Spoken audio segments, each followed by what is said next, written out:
उंगली करने वाली दादी सास। प्रीति शर्मा परिवार में नई नवेली बहू बनकर आई थी। उसके ससुराल में उसके पति राजन के अलावा उसकी सास सरला और ससुर प्रदीप था। वो अपने इस नए और छोटे से परिवार में बहुत खुश थी। अरे बहू, तू ऐसे घबरा क्यों रही है? नहीं माँ जी, बस यूं ही। अरे मुझसे डर रही है क्या? मुझसे डरने की कोई ज़रूरत नहीं है। घबराती तो मैं थी अपने ज़माने में, क्योंकि मेरी सास कमला देवी बहुत खतरनाक थी। वो हर चीज़ पर नज़र रखती थी, हर बात पर टोकती थी। तू बेफिक्र रह, अब से तुझे जैसा रहना है वैसे रह, ये तेरा भी घर है। ठीक है माँ जी, जैसा आप कहो। 2 दिन ही गुजरे थे कि सरला की सास कमला देवी गांव से शहर आ गई। अरे इस घर में कोई है या सब परलोक सुधार गए? अरे कोई है यहाँ? सबके सब नालायक हैं। अरे माँ, आप लाओ सामान मुझे दो, आप बैठो आराम से। ऐसे चौंक क्यों रहा है जैसे मैं ना आई बल्कि कोई आफत आ गई हो? अरे माँ, आप कैसी बात करती हो? आओ बैठो, आराम से बैठो, मैं सभी को बुलाता हूँ। आओ, क्या कर रहा है? ये नहीं कि पहले पानी का पूछ लूँ। जा पानी लेकर आ मेरे लिए। कौन आया है जी? इतना शोर कौन कर रहा है? तेरी सास आई है जी। अब तो मेरी आवाज़ तुझे शोर ही लगेगी। अरे नमस्ते नमस्ते माँ जी। नमस्ते दादी सास। जैसी खुद है वैसा ही अपनी बहू को बना रही है। 2 कदम बढ़कर तुम दोनों पैर छू लोगी तो जमीन फट जाएगी क्या? मेरी बहू तो थी ही नालायक, अब नालायक बहू ही लेकर आई। ये सुनकर दोनों आगे बढ़ती हैं और पैर छूती हैं। हाँ ठीक है। नाम क्या है तुम्हारा? नाम पूछना ही भूल जाते हो। जी प्रीति। हाँ तो प्रीति, जाओ जाकर भोजन तैयार करो। मैं सूरज ढलते ही खाना खाती हूँ। और हाँ, भोजन साफ सुथरा बनाना, अपनी सास की तरह नहीं कि जल्दी से बना कर रख दिया। ओके दादी सास, आप चिंता न करें, मैं ठीक से भोजन बना दूंगी। हमसे भी अंग्रेजी बोलेगी क्या? ये आजकल की बहुएं। मेरा मतलब है ठीक है दादी सास, अभी बनाती हूँ। प्रीति खाना बनाना शुरू करती है तो कमला देवी पीछे से पहुँच जाती है। हाय रे, कितनी तेज आंच पर खाना बना रही है। काम कर इसे। ये सिखाया है तेरी सास ने तुझे कि तेज आंच पे खाना बनाना? मुझे तो पहले से ही मालूम था, तू बिल्कुल अपनी सास जैसी है। पर इससे खाना जल्दी तैयार हो जाएगा। सरला, ओए सरला। जी माँ जी, क्या हुआ? क्या हुआ कि बच्ची, ये क्या सिखा के रखा है तूने अपनी बहू को? समझा इसे कि खाना हल्की आंच पर बनाए। अब ठीक है माँ जी। कमला देवी वहाँ से चली जाती है। देख लिया, मैंने कहा था ना मेरी सास बहुत खतरनाक थी। तो अब इन्हीं के हिसाब से काम करो। सच में बहुत खतरनाक है ये। अब जब शाम में राजन ऑफिस से आता है तो वो कमला देवी से बिना मिले सीधे नहाने चला जाता है, जिस पर कमला देवी कहती है, लो देख लो, ये संस्कार दिए हैं तुमने बच्चे को सरला। अब क्या हो गया माँ जी? राजन को देखा तुमने? वो आया सीधा नहाने चला गया, मेरे पैर तक छूना ज़रूरी नहीं समझा। अरे क्या पट्टी पढ़ाती रहती हो तुम उसे मेरे खिलाफ? अरे माँ जी, वो थका हुआ होगा, इसलिए उसने ध्यान नहीं दिया होगा। मैं उसे कोई पट्टी वट्टी नहीं पढ़ाती। सरासर झूठ। बच्चे सब अपनी माँ से ही सीखते हैं। अरे क्या हो गया दादी? बात मत कर तू मुझसे, अब आ रहा है मिलने। अरे दादी, मैं नहाने गया था, गर्मी बहुत हो रही है ना। अच्छा चलो, आशीर्वाद दे दो। हाँ बस ठीक है। कमला देवी खाना खाती है और फिर सरला से चाय बनाने को कहती है। सरला, जा चाय बना कर ले आ। हाँ माँ जी। प्रीति, दादी सास के लिए चाय तो बना दे। ठीक है माँ जी। मुझे अगर उससे कहना होता तो मैं सीधा ना कह देती। तुझसे कहा है तू ही बनाएगी। अच्छा ठीक है, पर आप गुस्सा क्यों करती हो इतना बात बात पर? गुस्सा तूने अभी मेरा देखा नहीं है। चाय बना ला जा, वरना गुस्सा दिखाती हूँ। वो फटाफट जाती है और चाय बना कर लाती है, पर कमला देवी तो एक घूंट पीकर ही उस चाय को थूक देती है। ये चाय है? इसे तो चाय कहती है? अरे यह तो शीरा है, शीरा। ऐसा लग रहा है एक कप पानी में 1 किलो चीनी मिला कर ले आई है। अरे पर माँ जी, हमारे घर में तो ऐसी ही चाय पी जाती है। तो आज से ऐसी चाय नहीं बनेगी। चल मैं बताती हूँ कैसे बनती है चाय। सरला को प्रीति के सामने अपनी बहुत बेइज्जती महसूस होती है, पर वो कुछ कर भी तो नहीं सकती थी। उसी दिन शाम में राजन कुछ खाने की चीज़ लेकर आता है जो वो सिर्फ प्रीति को देता है, तो उस पर कमला देवी कहती है, ये देखो भैया, ये संस्कार है इनके कि कुछ खाने की चीज़ लाए हैं तो सिर्फ अपनी मेहरारू को थमा दी। हम लोग तो दिखे ही नहीं इन्हें। अरे दादी, वो प्रीति की फेवरेट आइसक्रीम है। हाँ तो ठीक है ना, मैंने उसे खिलाने को मना किया है? मना किया क्या? मैंने तो यही कहा कि हम सबको भी खिला दो बस। पर मैं तो सिर्फ एक लाया था। हाँ देखो, यही बात है। घर में इतने लोग हैं पर तुम सिर्फ अपनी पत्नी के लिए ले आए। ये सब किससे सीखा? प्रदीप से या सरला से? क्या दादी, आप भी हर बात में टुकती रहती हो। किसी से नहीं सीखा, खुद सीखा है। ये बोलकर राजन गुस्से में अपने कमरे में चला जाता है।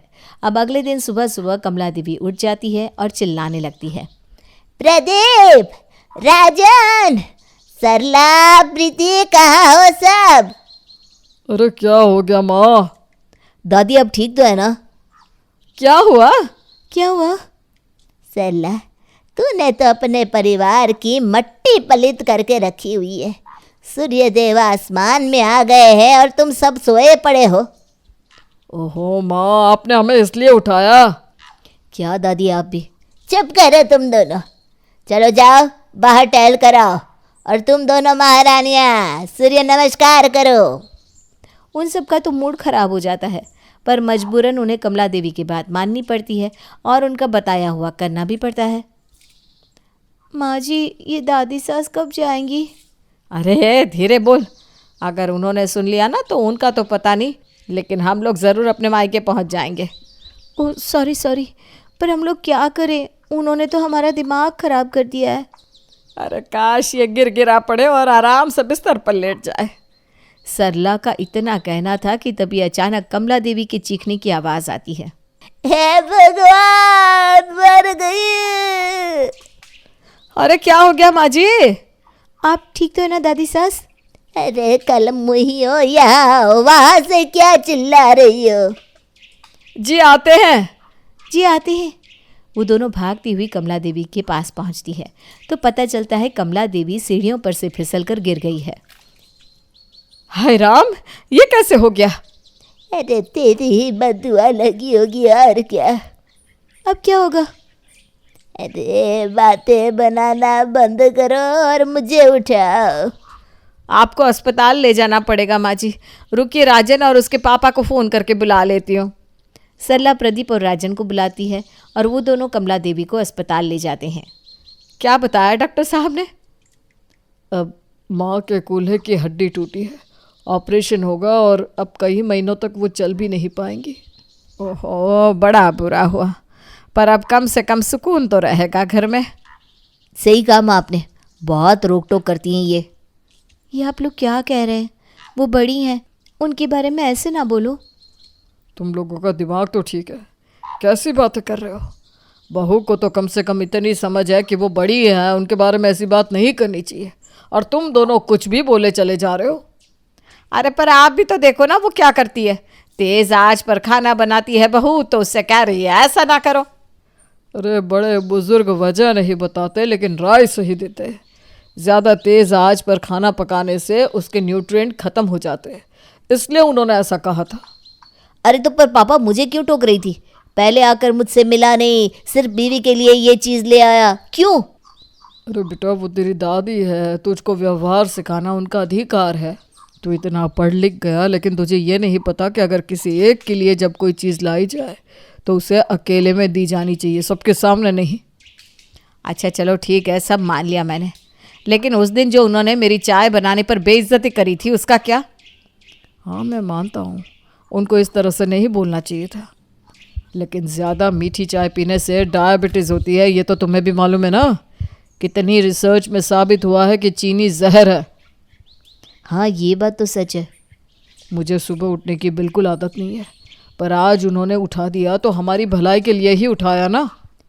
पापा जी आप बिल्कुल सही कह रहे हैं, हमें उनकी राय माननी चाहिए, उनके तरीके का बुरा नहीं मानना चाहिए। प्रदीप की बात उन लोगों को अच्छे से समझ में आ जाती है और उस दिन के बाद से वो लोग कभी भी कमला देवी की कही बातों का बुरा नहीं मानते और उनके बताए अनुसार ही चलते हैं। सेजल और प्रकाश की नई नई शादी हुई थी। सेजल अहमदाबाद की रहने वाली थी और प्रकाश उत्तर प्रदेश के लखनऊ में रहता था। सेजल शादी के बाद प्रकाश के साथ रहने के लिए लखनऊ आ जाती है।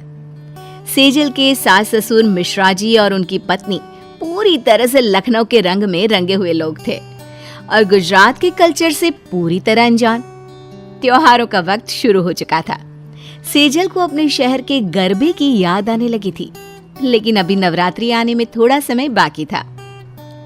बहू, अरे ओ बहू, बेटा वो हमारे पड़ोसी है ना श्रीवास्तव जी, उनके बेटे की शादी है। अरे वाह मम्मी जी, ये तो बहुत अच्छी खबर है।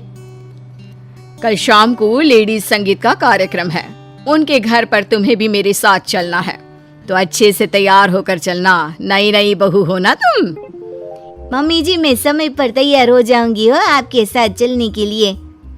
माँ, सेजल को डांस करने का बहुत शौक है, आप इसे लेडीज संगीत में ले जा रही है ना, देखना ये वहां जाकर जरूर डांस करेगी। हाँ हाँ करना भी जरूर चाहिए। अरे भाई नई नई बहू है हमारी, इसे तो हर चीज का शौक है ना।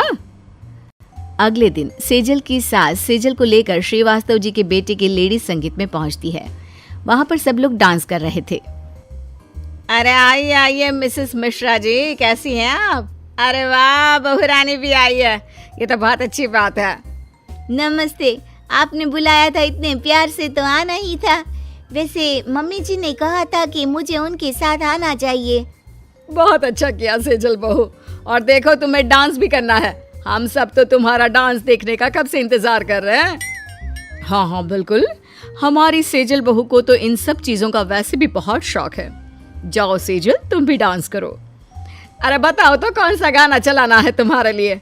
अरे भैया आजकल की लड़कियां तो फिल्मों के नए नए गानों पर डांस करती है ना। मैं तो गरबा करूंगी, मेरा फेवरेट है। गुजरात में ना लड़कियां यही वाला डांस करती है। हाँ अरे बहू, लेकिन ये तुम्हारा गुजरात नहीं लखनऊ है, लखनऊ। और वैसे भी हम किसी के लेडीज संगीत में आए हैं, यहाँ पर ये सब गरबा वरबा अच्छा नहीं लगता। अरे रहने दीजिए ना, जो बहू करना चाहती है कर ले। जाओ सेजल तुम जाकर ना स्टेज पर डांस करो। सेजल स्टेज पर जाकर गरबा खेलने लगती है, जिसे देखकर सब लोग धीरे धीरे हंस रहे थे। सेजल की सास को ये बात बिल्कुल अच्छी नहीं लगती। घर आने के बाद वो सेजल को डांटने लगती है। बहू मैंने तुम्हें मना किया था ना, गरबा भी कोई लेडीज संगीत में करने का डांस होता है क्या? लेकिन मम्मी जी हमारे यहाँ तो शादी ब्याह में सब लोग यही वाला डांस करते हैं और मुझे तो गरबा खेलना बहुत पसंद है। क्या हुआ मम्मी, आप इतना नाराज क्यों हो रही है? रहने दीजिए ना, अगर उसने गरबा किया तो उसमें परेशानी क्या है? देखो प्रकाश, तुम तो कुछ समझते नहीं। अरे ये लखनऊ है, यहाँ पर ये गरबा वरबा किसको समझ में आएगा? और वैसे भी किसी के घर के फंक्शन में गरबा खेलना अच्छा लगता है क्या? मम्मी जी आप तो ना फोकट में गुस्सा हो रही है। मैंने इतना अच्छा डांस किया, सब लोग कितनी मेरी तारीफ कर रहे थे। अच्छी तरह से देखा मैंने बहू, कोई तुम्हारी तारीफ नहीं कर रहा था, लोग हंस रहे थे हम पर। कुछ दिनों के बाद प्रकाश सेजल को अपने ऑफिस की पार्टी में ले जाता है और वहां पर अपने दोस्तों से मिलवाता है। ये है मेरी वाइफ सेजल, ये अहमदाबाद से है। नमस्ते भाभी जी, कैसा लगा हमारा शहर आपको? ये लखनऊ तो सच में बहुत अच्छा शहर है। हो चलो भाई, आप सब लोगों को डांस करना है अपने अपने लाइफ पार्टनर के साथ। शुरू आ जाओ सब लोग। चलो सेजल, हम भी डांस फ्लोर पर चलकर डांस करते हैं। हाँ हाँ क्यों नहीं, hello hello. Sejal dance floor पर जाकर जोर जोर से गरबा वाला डांस करने लगती है। ये देखकर ऑफिस के सारे लोग हंसने लगते हैं। सेजल ये क्या कर रही हो, सब लोग हमें ही देख रहे हैं। पर आप लोगों को मेरे गरबा वाले डांस से इतनी परेशानी क्यों है? उस दिन मम्मी जी ने भी मना कर दिया और आज आप भी मना कर रहे हैं। देखो सेजल, हर जगह एक ही तरह का डांस अच्छा नहीं लगता।